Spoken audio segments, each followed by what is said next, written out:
साथ मैं नेहा बातम। पश्चिम बंगाल में दूसरे दौर की वोटिंग अब भी जारी है। 6 घंटे का वक्त बीत चुका है, लेकिन इस वक्त की बड़ी खबर आपको बता दें कि मतदान का जो दर है, जो रेट है, वो काफी धीमा चल रहा है। लगभग 6 घंटे बीत चुके हैं। सुबह 7 बजे मतदान शुरू हो गया था दूसरे दौर का, लेकिन रफ्तार इसकी धीमी बताई जा रही है। पश्चिम बंगाल से ये अपडेट आ रहा है मतदान से जुड़ा हुआ। आपको बता दें कि 37.42% ही अब तक वोट पड़े हैं। 6 घंटे में वोटिंग की रफ्तार काफी धीमी बताई जा रही है। हालांकि सुबह के वक्त पहले दौर के मतदान में हमने देखा था कि इससे ज्यादा फीसदी वोट पड़े थे 6 घंटे में, लेकिन इस बार रफ्तार थोड़ी धीमी है और असम में अभी तक सिर्फ 27.45% वोटिंग हुई है। ये दर वहां से सामने आ रही है। दोनों राज्यों में इस वक्त मतदान चल रहा है। नंदीग्राम से अपडेट आपको दे दें, वहां पर शुभेंदु अधिकारी जो कि बीजेपी के उम्मीदवार हैं, उनके काफिले पर पथराव हुआ है। हालांकि इसके लिए शुभेंदु अधिकारी ने बांग्लादेश के कुछ एलिमेंट्स को जिम्मेदार बताया। उनसे जब पूछा गया कि हमले में कौन लोग शामिल हैं, तो उन्होंने कहा कि ये मैं साफ तौर पर नहीं कहना चाहता, लेकिन संकेत साफ है और इससे आने वाले वक्त में कई सारे राजनीतिक संकेत भी मिलेंगे। कुछ खास समुदाय के वोटर हमला कर रहे हैं। शुभेंदु अधिकारी का यह बयान अब से कुछ ही देर पहले जब उनके काफिले पर हमला हुआ। और नंदीग्राम से मेरी सहयोगी श्वेता सिंह इस वक्त जुड़ गई हैं तमाम जानकारी के साथ। श्वेता, आप सुबह से ही नजर बनाए हुए हैं कि कैसे मतदान दूसरे दौर का पश्चिम बंगाल में चल रहा है, लेकिन नंदीग्राम एक बेहद अहम सीट, हॉट सीट, जहां पर शुभेंदु अधिकारी वर्सेस ममता बनर्जी। लेकिन क्या जो अभी तक जितने फीसदी मतदान जिसका दर सामने आ रहा है, स्लो वोटिंग जो है, वो एक तरीके से यहां पर रिजल्ट्स को प्रभावित कर सकती है? क्योंकि कुछ देर पहले हमारे खास मेहमान कह रहे थे कि वहां के वोटर दरअसल कंफ्यूज हैं, वो मन ही नहीं बना पा रहे कि किसको वोट करें। नहीं नेहा, इस तरह से हम कहें या फिर हम इंतजार करें उस समय का जब तक मतदान पूरा नहीं हो जाता है, क्योंकि आखिर लम्हे तक कितनी वोटिंग हो रही है उसके बाद ही ये बता पाएंगे। देखिए, ऐसे भी जो इस समय वक्त हो रहा है उसके हिसाब से बंगाल में आमतौर पर आप जितनी भी जगहों को देखेंगे, लगभग 12 बजे से लेकर 4 बजे तक लोग सुस्ताते हैं अपने घरों में, बहुत कम संख्या में निकलते हैं। और इसीलिए अगर यहाँ पर भी आप लाइन इस समय देखेंगे, जो कि सुबह में लंबी लाइन यहाँ पर लगी हुई थी, वो इस समय आपको बहुत छोटी लाइन दिखेगी। लोग कोशिश कर रहे हैं कि जिस समय कम लोग आते हैं उस समय आने वाले ये लोग हैं, वरना तो ये सुस्ताने का समय है, ये घर में रहने का समय है। आम दिनों में भी यहाँ पर दुकानें बाहर बंद हो जाती हैं और लोग अपने घरों के भीतर कैद हो जाते हैं। एक आशंका सबको लग रही थी, कहीं ऐसा तो नहीं कि लोग सोचेंगे कि कहीं किसी तरह की हिंसा की घटना हो, इसीलिए न आए वोट डालने के लिए। लेकिन सबके मन में विश्वास है, सबने देखा हर जगह जो CAPF हैं, हमारी यहाँ पर आप BSF की मौजूदगी देख सकते हैं, पश्चिम बंगाल पुलिस के साथ साथ, तो उन सब की मौजूदगी में सबको ये मन में विश्वास तो हो रहा है कि किसी तरह की हिंसा होगी नहीं, जिसके लिए पश्चिम बंगाल आमतौर पर जाना जाता है। तो इसीलिए लोगों के मन में विश्वास है। बस ये गर्मी की बात है जिसकी वजह से आम लोग भी कह रहे हैं कि धीरे धीरे आ रहे हैं वो। अब देखना यह है कि वो बंगाल जो 80% से अधिक की वोटिंग के लिए जाना जाता है, ये उसकी आदतों में शुमार है, वो बंगाल क्या मतदान का समय खत्म होते होते उतनी तेजी पकड़ लेगा? लोग यहां पर विश्वास ये दिला रहे हैं, लेकिन अभी देखना होगा। अभी लोगों को देखकर ऐसा नहीं लग रहा है कि कोई उदासीनता है, एक उत्सव की तरह ही मना रहे हैं। नई नई साड़ियां भी आपको दिख जाएंगी। मैंने हल्दिया से लेकर चांदीपुर और उसके बाद यहां पर नंदीग्राम, तीनों इलाकों में देखा है कि सुबह के समय लोग निकले हैं, लेकिन अभी जो धीमी रफ्तार नजर आ रही है, क्या वो क्याचौन कर लेंगे कुछ घंटों में? कि संस्कार माना जाता है पश्चिम बंगाल का इसे, कि लोग बड़ी तादाद में अपने मताधिकार का प्रयोग करते हैं। नेहा, संस्कार क्या वाकई पश्चिम बंगाल में उस दर की ओर पहुंचेंगे जिसका मेरी सहयोगी श्वेता सिंह जिक्र कर रही थी? 80% पिछली बार मतदान हुआ था पहले दौर में। ममता बनर्जी घर से निकल रही हैं, वो तस्वीरें हम आपको दिखा देते हैं।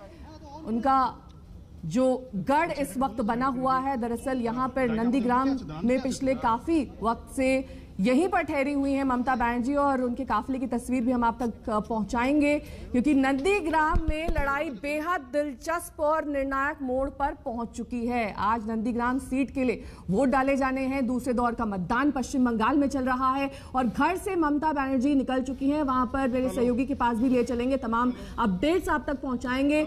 लेकिन इस बीच तस्वीरें साफ तौर पर बयां करें कि कैसे वहां पर तैयारियां पूरी कर ली गई हैं, क्योंकि ममता बनर्जी का वहां से निकलना और तमाम जो आज उनके कार्यक्रम हैं वोट डालना, वो इन तस्वीरों में शुमार होगा। हालांकि ये तस्वीर जो आपके सामने इस वक्त दिखाई दे रही है टेलीविजन स्क्रीन पर, ये दिखा रही है कि बड़ी संख्या में महिलाएं पहुंची हैं। श्वेता जिसका जिक्र कर रही थी कि एक संस्कार के रूप में पश्चिम बंगाल में देखने को मिलता है कि वहां कैसे जिस दिन भी जिस इलाके में वोटिंग होती है वहां पर लोग बढ़ चढ़कर हिस्सा लेते हैं। हालांकि आंकड़े अभी इसके काफी विपरीत हैं, लेकिन पश्चिम बंगाल जाना जाता है वोटिंग के लिए और 80% पिछली बार मतदान देखा गया था। इंद्रजीत कुंडू हमारे संवाददाता इस वक्त ममता बनर्जी के घर के बाहर से जुड़ गए हैं। इंद्रजीत, कितनी देर में ममता बनर्जी यहां से निकलेंगी और क्या कार्यक्रम उनका रहने वाला है? आगे उनका काफिला कहां पहुंचेगा? जी हाँ, बिल्कुल। इस वक्त हम ममता बनर्जी के घर के बिल्कुल बाहर है और हम देख सकते हैं कुछ चहल पहल है। गाड़ी में ड्राइवर भी बैठ गया है और किसी भी वक्त ममता बनर्जी निकल सकती है अभी अपने घर से। वो किस तरफ जाएंगी वो समझ में नहीं आ रहा है इस वक्त, लेकिन हम इतना जरूर कह सकते हैं कि शायद वो कुछ ऐसे पोलिंग स्टेशंस में जाए, ऐसे पोलिंग बूथ्स में जाए जहां ये खबर मिल रही है तृणमूल के पार्टी के जितने भी कर्मी हैं, ग्राउंड वर्कर्स हैं, उनसे कि वहां पे कुछ प्रॉब्लम्स हैं। तो उन सब इलाकों में वो जा सकती है जायजा लेने के लिए कि किस तरह का वोटिंग सुबह से हुआ है। पहले जो 5 घंटे की वोटिंग है उसमें 37% वोटिंग हो चुकी है, जो एवरेज वोटिंग जिसे कहा जाता है पश्चिम बंगाल में उससे काफी कम इस बार दिख रही है। लेकिन सिक्योरिटी का भी पुख्ता इंतजाम किया गया है इस बार। और इस वक्त ममता बनर्जी का ये जो घर है रियापारा में, जो किराए पे लिया हुआ घर है, उस घर के बाहर हम देख सकते हैं चहल पहल काफी ज्यादा है और जो सिक्योरिटी है वो सिक्योरिटी भी यहाँ पे आ चुकी है। बैरिकेडिंग आप देख सकते हैं, गाड़ी को नजदीक लाया गया है ताकि ममता बनर्जी को व्हील चेयर पे यहाँ पे लाया जाए। इंद्रजीत हमारे संवाददाता ममता बनर्जी के घर के बाहर से जुड़े हुए हैं। उनका कहना है कि ममता बनर्जी थोड़ी देर बाद निकलेंगी और कई पोलिंग बूथ्स पर वो पहुंच सकती हैं, क्योंकि पहले भी ममता बनर्जी ने इस बात की आशंका जताई थी कि गड़बड़ी मतदान में होगी। जिस तरीके से केंद्र सरकार कई फोर्सेस का इस्तेमाल कर रही है कि बीजेपी के पक्ष में वोट डाले जाएं, ये तमाम आरोप ममता बनर्जी की ओर से लगाए गए थे। हालांकि तस्वीर आप देखिए कितनी संख्या में वहां पर लोग मतदान के लिए पहुंचे हैं। खासतौर पर महिलाओं की लाइन लंबी देखी जा सकती है और जिसका जिक्र मेरी सहयोगी श्वेता सिंह भी अपनी जानकारी में कर रही थी। शुभेंदु अधिकारी आपसे कुछ देर पहले क्या कह रहे थे, सुनिए।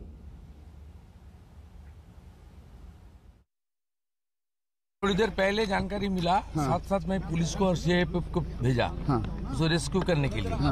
ये लोग मेरा सामने आने के लिए इसका कोई साहस नहीं है। ये सब पाकिस्तानी का काम है। ये सब जय बांग्ला नारा बांग्लादेश का नारा है। ये उस बूथ में कुछ वोटर है, खास करके एक समुदाय का, मैं नाम नहीं ले रहा हूँ, ये लेके कर रहा है। इसलिए मैं वो आया, मेरा सामने कुछ नहीं किया, मैं वापस जाने के बाद थोड़ी देर पहले किया। ये आप पूरा देश को जानना चाहिए, पश्चिम बंगाल में जंगल राज चल रहा है। देखिए, जीत मेरा तो नहीं, बीजेपी पार्टी का होगा, विकास का, नरेंद्र मोदी जी का। ये परिवर्तन का लहर पूरा बंगाल में चल रहा है। बंगाल के लोग असली परिवर्तन के लिए और डबल इंजन सरकार के लिए वेट कर रहा है। ममता बनर्जी का गवर्नमेंट बेरोजगार युवा ने तो पूरा के पूरा इसके खिलाफ वोटिंग कर रहा है। पीएम किसान चालू नहीं किया, किसानों ने पूरा के पूरा जोर लगा दिया और पंचायत में इतना धांधली, अम्फान का रुपया इतना धांधली हुआ, इतना करप्शन। तो जो कैंपेनर है ममता बनर्जी का, जो इलेक्शन एजेंट है, कैंपेनर है, उसका छवि, उसका इलेक्शन चौपट है। अच्छा वोटिंग चल रहा है, 4-5 मशीन बिगड़ा। कोई शिकायत कहीं से आपको, कहीं से वोटरों को रोका जा रहा हो? का अपने घर से बाहर निकल चुकी हैं और उनको गाड़ी में बिठाया जा रहा है और आज वो नंदीग्राम के जहां जिस किसी भी पोलिंग बूथ में वोटिंग चल रही है, हो सकता है कि वो कुछ बूथों का दौरा करे और जायजा ले खुद जाके कि किस तरह की जो वोट गणना है, जो वोट दान है, किस तरह की चुनाव प्रक्रिया चल रही है इस वक्त, वो देखने की कोशिश वो जरूर करेंगे। ममता बनर्जी व्हील चेयर पे आप देख सकते हैं इस वक्त निकल चुकी है अपने घर से। सुबह से ही अटकलें लगाई जा रही थी कि कितने बजे ममता बनर्जी निकलेंगी, और अभी दोपहर को पूरा दिन, अभी 1:15 बजा है, पूरा दिन वो घर के अंदर थी और वहां से जायजा ले रही थी, फोन पर जायजा ले रही थी किस तरह का वोटिंग हो रहा है। आप देखिए ममता बनर्जी का काफिला अभी रेयापारा, उनका जो किराए का घर है, वहां से निकल रहा है और हम कोशिश करेंगे देखने की किस तरफ ममता बनर्जी जा रही हैं और कौन कौन से पोलिंग बूथ, कौन से पोलिंग स्टेशन है जिसका दौरा ममता बनर्जी करेंगी। आप नजर बनाए रखिए क्योंकि ममता बनर्जी अपनी गाड़ी में रवाना हो चुकी हैं। लगभग 1:15 बजे हैं अभी और ये कहा जा रहा है कि ममता बनर्जी कई पोलिंग बूथ पर पहुंच सकती हैं और वहां पर किस तरीके से वहां पोलिंग हो रही है ये ममता बनर्जी देख सकती हैं। और आप इस काफिले पर नजर बनाए रखिएगा इंद्रजीत, क्योंकि बेहद दिलचस्प है यहाँ पर नंदीग्राम में। कैसा महसूस कर रहे हैं? हम देख के बताएंगे।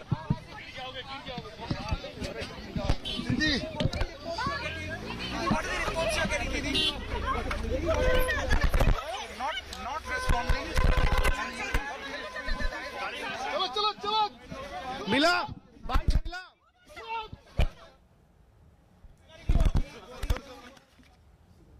तो हर कोई इस वक्त निगाहें टिकाए हुआ है नंदीग्राम में, जहां पर ममता बनर्जी पिछले काफी समय से यहीं किराए के घर में टिकी हुई हैं और वहीं से रवाना होते हुए आज कई पोलिंग स्टेशन पर पहुंचेंगी और इस बात का जायजा लेंगी कि वहां पर दरअसल निष्पक्ष तरीके से मतदान हो भी रहा है या नहीं, क्योंकि लगातार ममता बनर्जी की ओर से यही आरोप लगाए गए कि सब कुछ ठीक नहीं है नंदीग्राम में, यहां पर गड़बड़ी हो सकती है।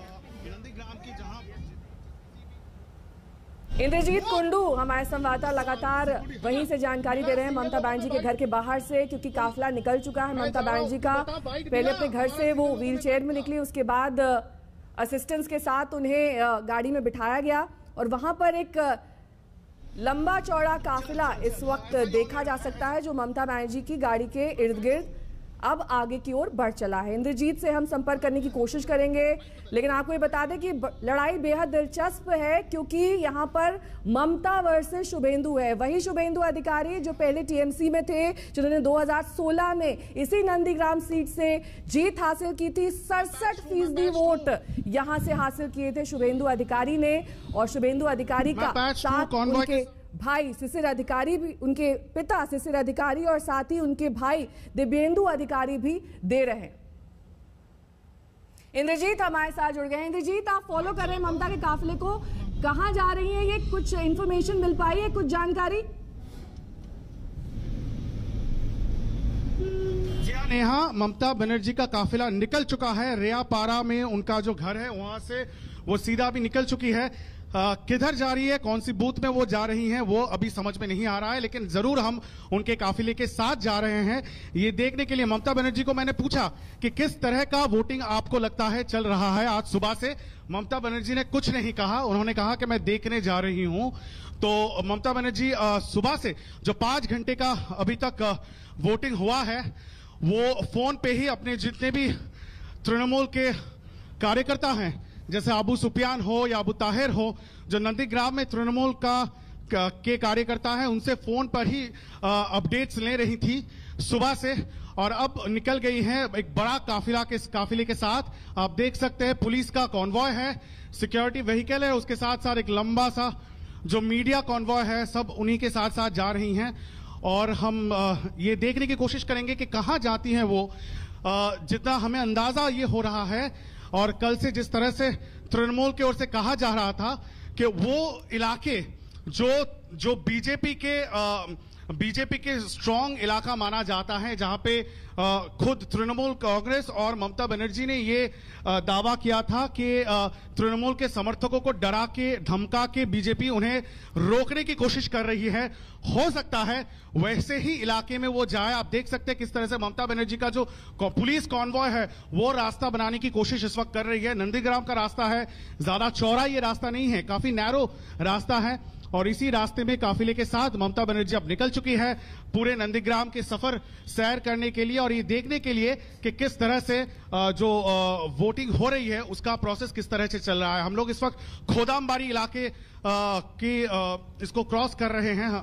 ये खोदामबाड़ी इलाका है और हम उनके साथ साथ चलेंगे और ये देखने की कोशिश करेंगे कि कहां पे ममता बनर्जी का कॉन्वॉय रुकता है और वो कोई पोलिंग स्टेशन तक जाती है या नहीं, क्योंकि मजे की बात यह है कि ममता बनर्जी इस वक्त व्हील चेयर में है।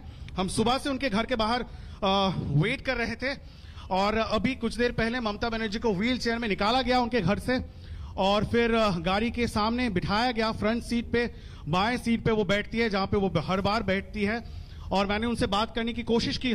हालांकि उन्होंने ज्यादा कुछ नहीं कहा, उन्होंने सिर्फ ये कहा कि मैं जा रही हूं देखने। तो अब निकल चुकी है Mamata Banerjee. High power candidate हैं, बंगाल की मुख्यमंत्री है और ये जो नंदीग्राम का महासंग्राम है आधे स्टेज पे है। 5 घंटा वोटिंग हो चुका है। शुभेंदु अधिकारी के काफिले पर हमला हुआ है सारंगाबाड़ी में और इस संदर्भ में अब ममता बनर्जी भी खुद निकल चुकी है और हमें ये भी देखना बहुत इंटरेस्टिंग रहेगा कि जब ममता बनर्जी की काफिला बहुत सारे ऐसे जगह से इलाके से गुजरती है तो ऐसा ना हो कि बीजेपी के जो समर्थक है वो भी नारेबाजी फिर से शुरू कर दे। नेहा।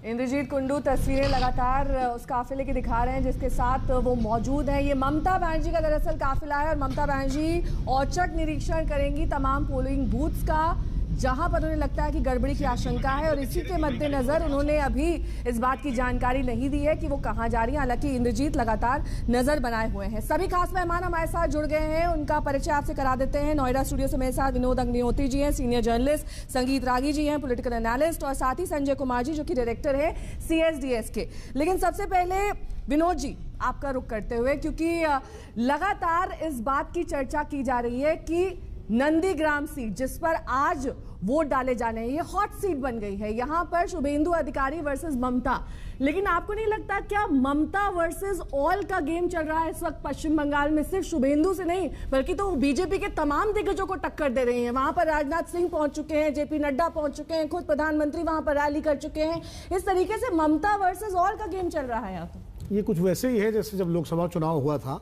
नरेंद्र मोदी वर्सेस ऑल कहा जा रहा था और वैसे ही हो रहा था कि सारे अपोजिशन के लीडर मिल करके नरेंद्र मोदी के खिलाफ मैदान में थे।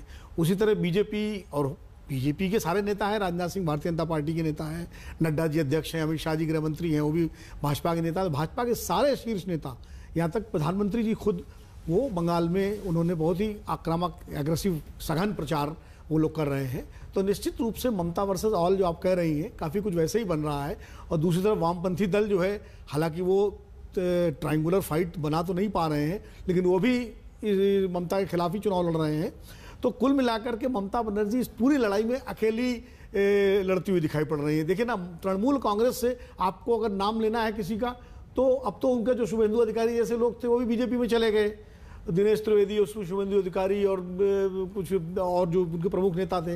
तो इस समय तृणमूल कांग्रेस से अगर एक नाम लिया जाता है तो ममता बनर्जी का, चाहे वो पब्लिक मीटिंग्स हो, चाहे वो पदयात्रा हो, चाहे रोड शो हो, ममता बनर्जी ही उनका सबसे बड़ा चेहरा है। और ऐसा होता है, देखिए जब भी कोई क्षेत्रीय पार्टी चुनाव लड़ती है तो उसका नेता ही सबसे बड़ा चेहरा होता है। अगर बिहार में तेजस्वी यादव सबसे बड़ा चेहरा थे, तमिलनाडु में स्टालिन सबसे बड़ा चेहरा है, मायावती अपनी पार्टी का चेहरा है, अखिलेश यादव अपनी पार्टी का चेहरा है, तो जगन रेड्डी आंध्र में है। तो इसी तरह ममता बनर्जी ही अपनी पार्टी की सबसे बड़ी चेहरा है इस समय। और निश्चित रूप से ये लड़ाई ममता बनाम बीजेपी के पूरी ताकत, और बीजेपी अकेले नहीं है, बीजेपी के साथ पूरा संघ परिवार है।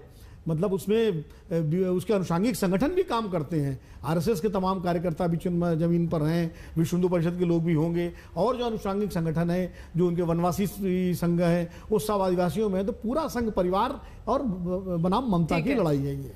तो हमारे दो और खास मेहमान भी हमारे साथ जुड़े हुए हैं, उनसे भी चर्चा को आगे बढ़ाएंगे, लेकिन फिलहाल रुकेंगे छोटे से ब्रेक के लिए। फौरन होंगे हाजिर कुछ और खबरों के साथ। हमारी ये खास पेशकश लगातार जारी रहेगी, देखते रहिए आज तक।